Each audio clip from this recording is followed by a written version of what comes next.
Hello दोस्तों, एक बार फिर से स्वागत है आप सभी को हमारे YouTube channel study point coaching में बने रहने के लिए। दोस्तों, आज के वीडियो में हम आपको क्लास 10th का फिजिक्स का ऑब्जेक्टिव क्वेश्चन बताऊंगा। आप लोग वीडियो को अंत तक देखना और सभी प्रश्नों को याद कर लेना। ये सभी प्रश्न आपके मैट्रिक एग्जाम के लिए काफी इंपॉर्टेंट रहेगा।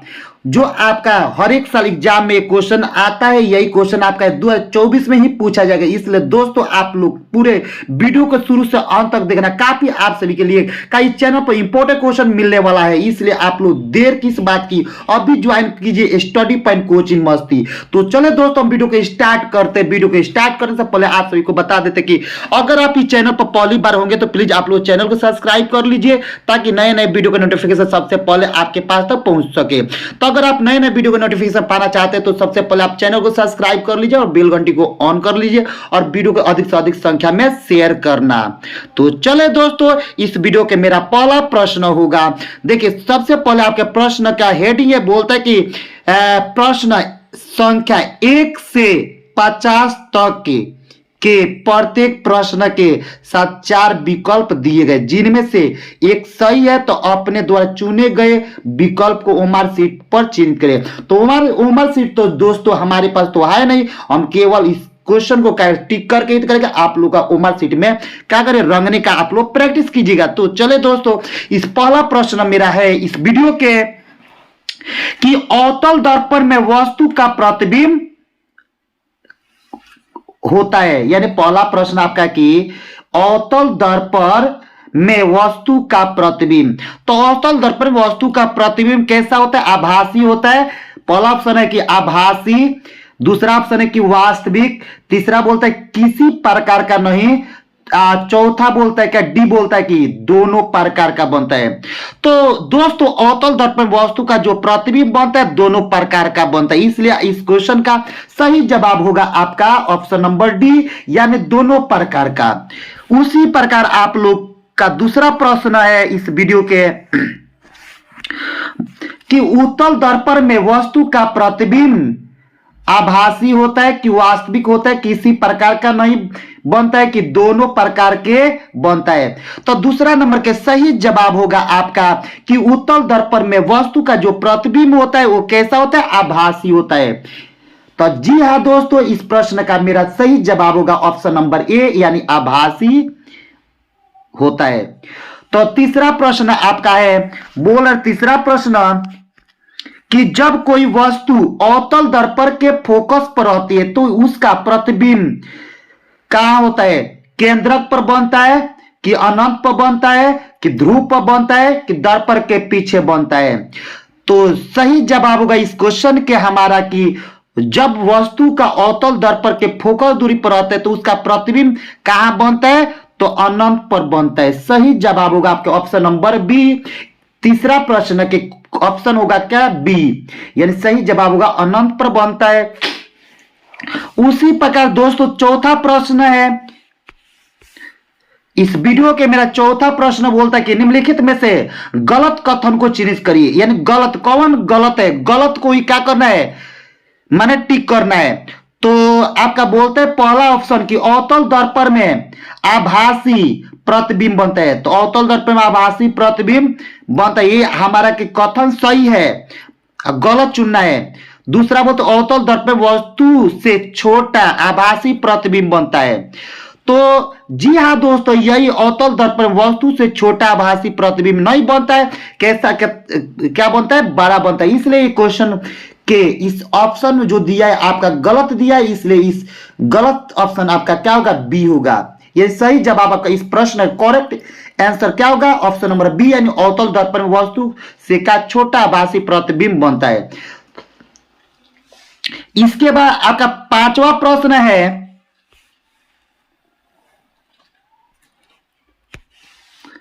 पांचवा नंबर प्रश्न बोलता है कि उत्तल दर्पण में किसी वस्तु का उल्टा प्रतिबिंब बनता है। यानी उत्तल दर्पण में किसी भी वस्तु का उल्टा प्रतिबिंब बनता है।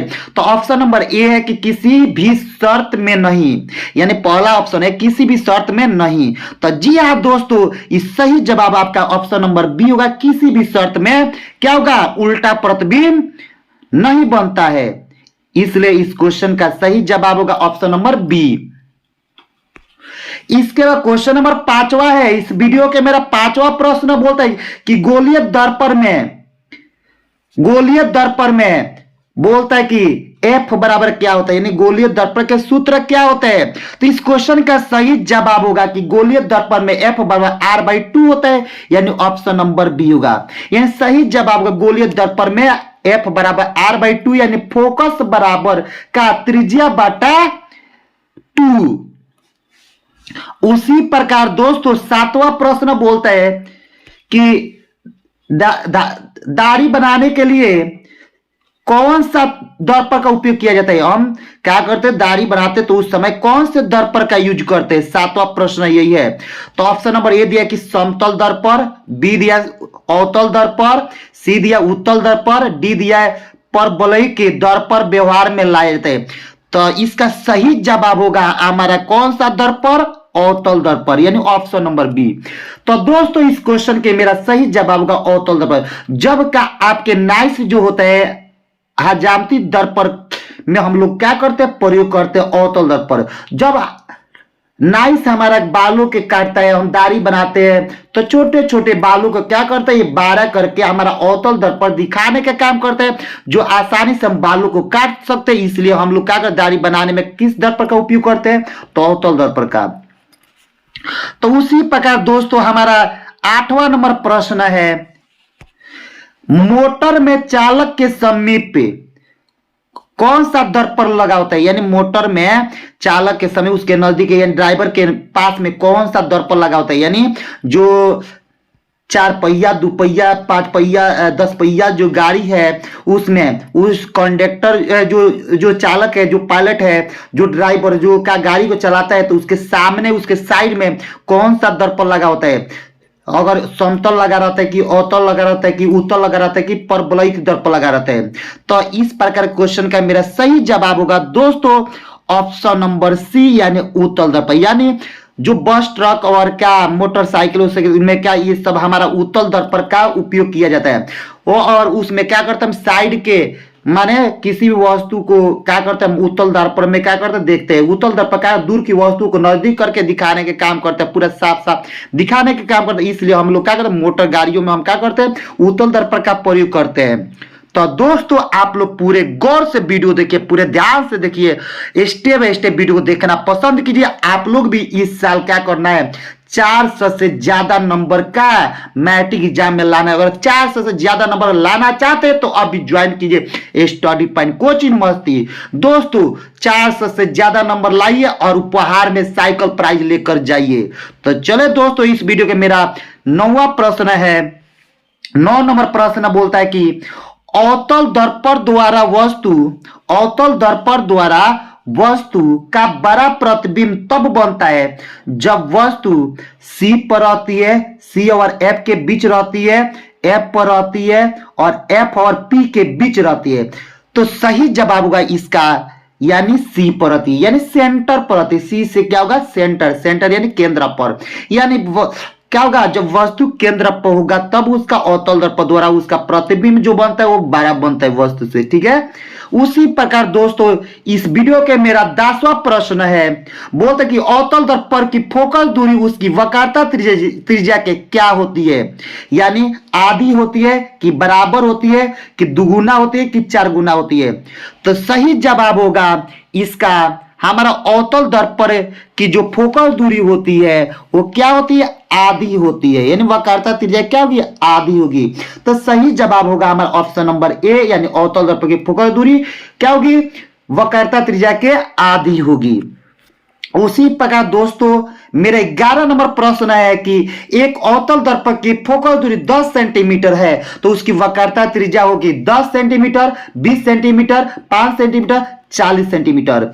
तो इसका सही जवाब होगा आपका 20 सेंटीमीटर। तो 20 सेंटीमीटर कैसे हो जाएगा, तो देखिएगा आपके प्रश्न में दिया है, क्या दिया है, फोकस दूरी दिया है, यानी F बराबर कितना 10 सेंटीमीटर दिया है। और उसके बाद क्या बोलते हैं, उसकी फोकस माने वक्रता त्रिज्या क्या होगी, तो R बराबर वाट, तो R बराबर हुआ, तो फॉर्मूला होता है क्या, F बराबर क्या जगह R/2 होता है फॉर्मूला। जब F बराबर R/2 गया तो अब देखिए गुणा में क्या, भाग में 2 है, इधर है तो गुणा में जगह, तो 2F बराबर क्या जगह R, तो R बराबर अब क्या जगह 2F। तो जब R बराबर 2F हो गया तो यहाँ पर 2 गुणे F के मान कितना 10, तो 10 सेंटीमीटर, तो 10 दूनी 20। तो हमारा इस क्वेश्चन के सही जवाब क्या, जो ऑप्शन नंबर बी यानी 20 सेंटीमीटर होगा। तो चलो दोस्तों, इस वीडियो के मेरा 12 नंबर प्रश्न, 12वां प्रश्न है कि एक अवतल दर्पण की वक्रता त्रिज्या 20 सेंटीमीटर है, तो दर्पण के सामने ध्रुव से 8 सेंटीमीटर पर एक वस्तु है, तो इसकी प्रतिबिंब होगा दर्पण के फोकस पर बनेगा कि अनंत पर बनेगा कि दर्पण के पीछे बनेगा, कि दर्पण के फोकस से, दर्पण के आगे फोकस और वक्रता केंद्र के बीच बनेगा। तो सही जवाब होगा इसका क्या होगा, आपका सही जवाब होगा दर्पण के पीछे बनेगा। तो सही जवाब होगा इस प्रश्न के हमारा दर्पण के पीछे बनेगा। कहां बनेगा, दर्पण के पीछे, ऑप्शन नंबर सी होगा। तो चले दोस्तों, इसी प्रकार आपका क्या क्वेश्चन नंबर 13 है, इस वीडियो के 13 नंबर प्रश्न है। बोल रहा कि अवतल दर्पण के सामने 2 सेंटीमीटर ऊंचाई बनता है, तो प्रतिबिंब दर्पण के पीछे बनता है कि दर्पण के फोकस पर बनता है कि दर्पण के वक्रता केंद्र पर बनता है कि दर्पण के वक्रता केंद्र और अनंत के बीच बनता है। तो सही जवाब होगा इस प्रश्न के हमारा क्या हो जाएगा, ऑप्शन नंबर ए यानी दर्पण के पीछे बनता है। जी हाँ दोस्तों, इस क्वेश्चन के सही जवाब होगा दर्पण के पीछे, ऑप्शन नंबर ए। उसी प्रकार दोस्तों, इस वीडियो के मेरा 14 नंबर प्रश्न है कि दाढ़ी बनाने के लिए उपयुक्त गोलीय दर्पण में सीधी प्रतिबिंब प्राप्त करने के लिए चेहरे को माने बोलते हैं ऑप्शन नंबर कि वक्रता केंद्र के बाहर रखना चाहिए कि वक्रता के केंद्र पर रखना चाहिए कि वक्रता केंद्र फोकस के बीच में रखना चाहिए कि फोकस एवं ध्रुव के बीच में रखना चाहिए। तो इस प्रकार के प्रश्न का सही जवाब होगा आपका कहां रखना चाहिए, तब फोकस एवं ध्रुव के बीच रखना चाहिए, यानी ऑप्शन नंबर डी होगा। तो जी हाँ दोस्तों, 14 नंबर प्रश्न का सही जवाब होगा ऑप्शन नंबर डी यानी फोकस एवं ध्रुव के बीच रखना चाहिए। तो चले दोस्तों, 15 नंबर, इस वीडियो के मेरा 15 नंबर प्रश्न बोलता है कि एक गोलीय दर्पण 6 सेंटीमीटर की दूरी पर रखे एक वस्तु का प्रतिबिंब दर्पण से 30 सेंटीमीटर की दूरी पर उसी ओर बनता है, तो जिसे ओर वस्तु है तो दर्पण का आवर्धन है। तो दर्पण का आवर्धन है, तो सही जवाब होगा 5 होगा। कैसे होगा दोस्तों, तो इस वीडियो के का 15 नंबर प्रश्न का सही जवाब होगा 5 सेंटीमीटर यानी ऑप्शन नंबर क्या जगह ए। तो ऑप्शन नंबर ए कैसे होगा, तो आपका दर्पण जो दिया है माने प्रतिबिंब दर्पण से 30 सेंटीमीटर दूरी पर है, तो एफ बराबर का R/2 होता है। तो गोलीय दर्पण की जो फोकस त्रिज्या दिया कितना आर देता है, आप R/2 होता है फॉर्मूला, यानी एफ बराबर R/2। तो आर के मान कितना है 30 सेंटीमीटर, 30/6 तो 6 × 30 तो कितने जगह 5 सेंटीमीटर, इसलिए इस क्वेश्चन के सही जवाब हो जाएगा कितना 5 सेंटीमीटर। इसके बाद अब क्वेश्चन नंबर 16 है कि एक अवतल दर्पण में वस्तु की स्थिति ध्रुव और फोकस के बीच है, तो उसका प्रतिबिंब है आभासी और छोटा होगा कि आभासी और बड़ा होगा कि वास्तविक और छोटा होगा कि वास्तविक और बड़ा होगा। तो क्वेश्चन नंबर 16 के सही जवाब होगा आभासी और बड़ा होगा, यानी ऑप्शन नंबर बी यानी आभासी और बड़ा।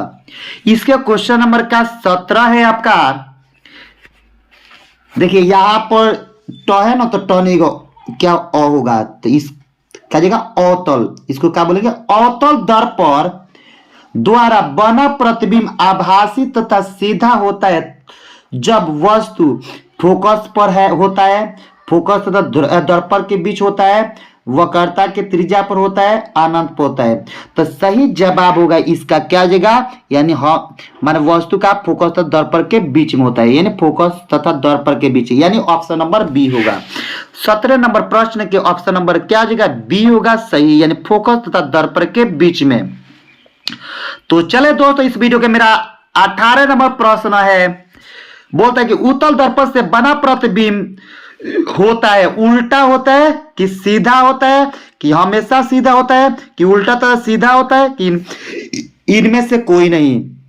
तो सही जवाब होगा क्या, क्या जगह, हमेशा सीधा, यानी ऑप्शन नंबर बी। यानी उत्तल दर्पण से बना प्रतिबिंब क्या होता है, हमेशा सीधा होता है। यह सही होगा ऑप्शन नंबर बी, करेक्ट आपका ऑप्शन नंबर बी होगा। इसका क्वेश्चन नंबर 19 है, किसी गोलीय दर्पण में फोकस दूरी और वक्रता त्रिज्या का अनुपात होता है। यानी किसी गोलीय दर्पण में फोकस दूरी और वक्रता त्रिज्या का जो अनुपात होता है वो कितना होता है, 0.5 होता है, 0.5।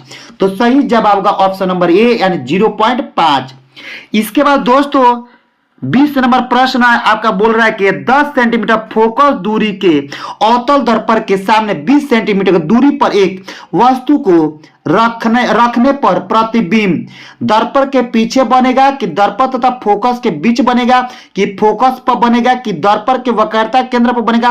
तो सही जवाब होगा इसका हमारा दर्पण के वक्रता के केंद्र पर बनेगा, यानी ऑप्शन नंबर डी होगा। यानी दर्पण के वक्रता केंद्र पर बनेगा। क्वेश्चन नंबर 21 है, 21 नंबर प्रश्न, किसी बिंब अवतल दर्पण द्वारा बना प्रतिबिंब आभासी, सीधा तथा बिंब से बड़ा पाया गया है।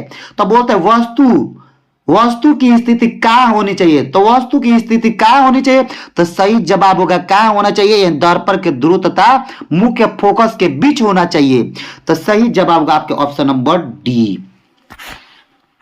इसके बाद क्वेश्चन नंबर 22 है, किसी दर्पण से आप चाहे कितने ही दूरी पर खड़े हो आपका प्रतिबिंब सदैव सीधा प्रतीत होता है। संभवतः दर्पण है केवल समतल, केवल अवतल, केवल उत्तल,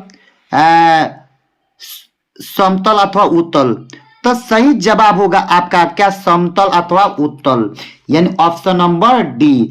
तो जी हाँ दोस्तों, क्वेश्चन नंबर 22 का आपका सही जवाब होगा ऑप्शन नंबर डी। इसके बाद दोस्तों 23 नंबर प्रश्न है कि ऐसे पदार्थ जिनसे होकर प्रकाश आसानी से पार कर जाता है उसे क्या कहते हैं। यानी प्रश्न आपका है 23 नंबर कि ऐसे पदार्थ जिनसे होकर प्रकाश आसानी से पार कर जाता है कहे जाते, क्या कहे जाते। ऑप्शन नंबर ए में बोलता है पारदर्शी पदार्थ, बी है अपारदर्शी पदार्थ, सी है परभासी पदार्थ, डी है बटर पेपर।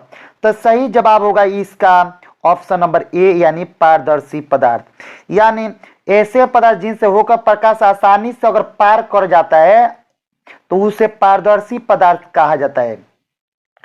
इसी प्रकार हमारा 24 नंबर प्रश्न है, इस वीडियो के 24 नंबर प्रश्न है कि परावर्तन का कोण होता है। तो परावर्तन का कोण होता है परावर्तित किरण और दर्पण की सतह पर खींचे गए अभिलंब के बीच का कोण।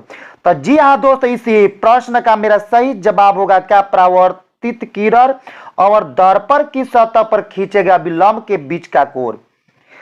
अब देखिए क्वेश्चन नंबर हमारा 25 है, इस वीडियो का 25 नंबर प्रश्न है। 25वां प्रश्न बोलते हैं निम्नलिखित में से किस दर्पण द्वारा किसी वस्तु का वास्तविक प्रतिबिंब मिल सकता है। प्रश्न है कि निम्नलिखित में से किस दर्पण द्वारा किसी वस्तु का वास्तविक प्रतिबिंब मिल सकता है। तो सही जवाब होगा इस प्रश्न का हमारा ऑप्शन नंबर बी, यानी अवतल दर्पण द्वारा। यानी अवतल दर्पण द्वारा किसी भी किसी भी वस्तु का वास्तविक प्रतिबिंब का मिल सकता है आसानी से। और क्वेश्चन नंबर 26 है आपका 26 नंबर प्रश्न, निम्नलिखित में से किस पदार्थ द्वारा किसी वस्तु का भासी प्रतिबिंब प्राप्त किया जा सकता है। क्वेश्चन नंबर 26 बोलता है कि निम्नलिखित में से किस पदार्थ द्वारा किसी वस्तु का भासी प्रतिबिंब प्राप्त किया जा सकता है। तो इसका सही जवाब होगा आपका ऑप्शन नंबर डी, यानी तीनों प्रकार के दर्पणों द्वारा। यानी तीनों प्रकार के समतल दर्पण और अवतल दर्पण और उत्तल दर्पण द्वारा हम क्या कर सकते हैं, किसी भी वस्तु का आभासी प्रतिबिंब प्राप्त कर सकते हैं। तो दोस्तों इस वीडियो के मेरा 27 नंबर प्रश्न है कि वस्तु से छोटा और आभासी प्रतिबिंब इनमें से किस दर्पण से प्राप्त होता है। तो सही जवाब होगा आपका क्या, उत्तल दर्पण से। तो ये हमारा ये का दोनों दर्पणों दोनों प्रकार के दर्पणों से, ये क्या, ये नहीं होगा आपका, ये गलत है। ठीक है, तो आपका सही जवाब होगा ऑप्शन नंबर डी, यानी कौन सा आंसर होगा, उत्तल दर्पण से। इसके बाद क्वेश्चन नंबर 27 हो गया। 28 नंबर प्रश्न है आपका कि निम्नलिखित में से किसके द्वारा एक बिंदु स्रोत से समांतर त्रिभुज मिल सकता है।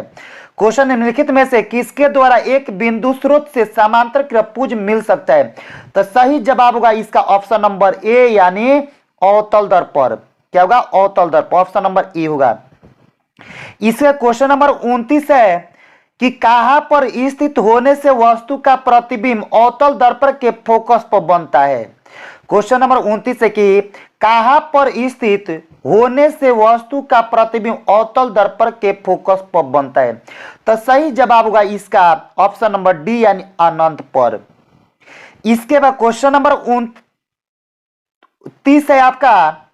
30 नंबर प्रश्न है कि अवतल दर्पण की फोकस दूरी उसकी वक्रता त्रिज्या की होती है। तो अवतल दर्पण की फोकस दूरी वक्रता त्रिज्या क्या होती है, आधी होती है। तो सही जवाब होगा ऑप्शन नंबर बी, यानी आधी।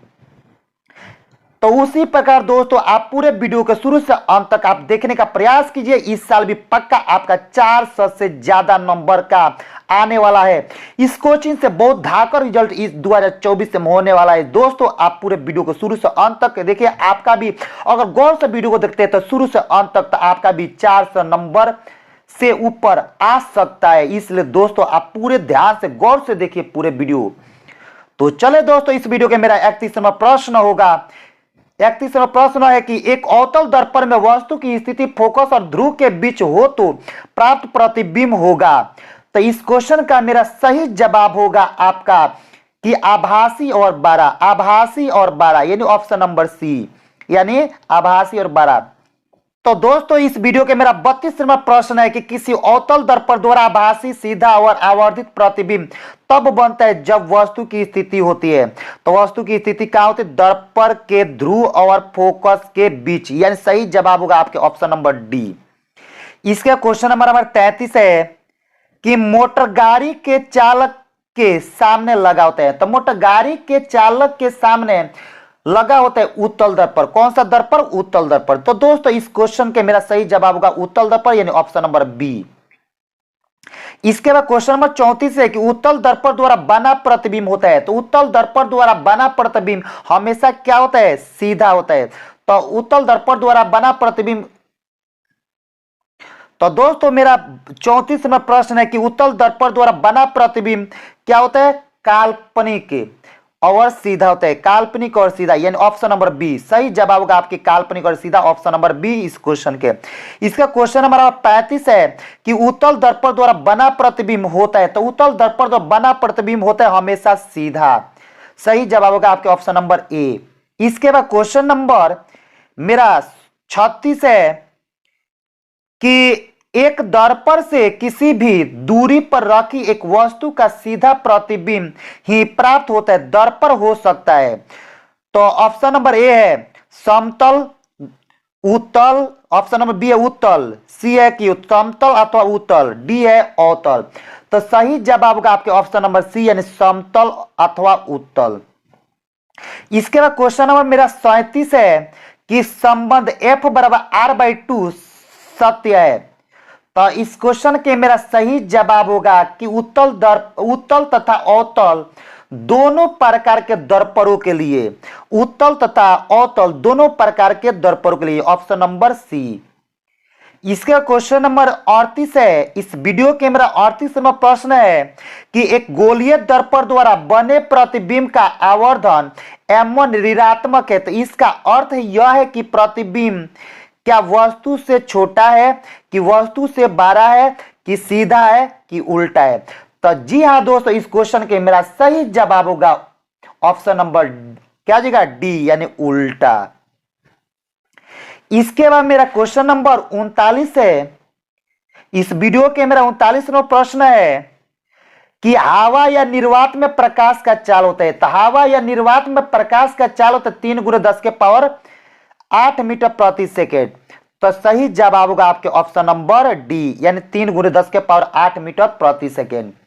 इसके बाद क्वेश्चन नंबर 40 है कि जब कोई प्रकाश का प्रकाशीय माध्यम से दूसरे माध्यम में प्रवेश करते तब आवृत्ति बदलती है, चाल बदलती है, आवृत्ति तो चाल बदलता है। डी है कोई परिवर्तन नहीं होता। सही जवाब होगा हमारे कि ऑप्शन नंबर बी यानी चाल बदलती है।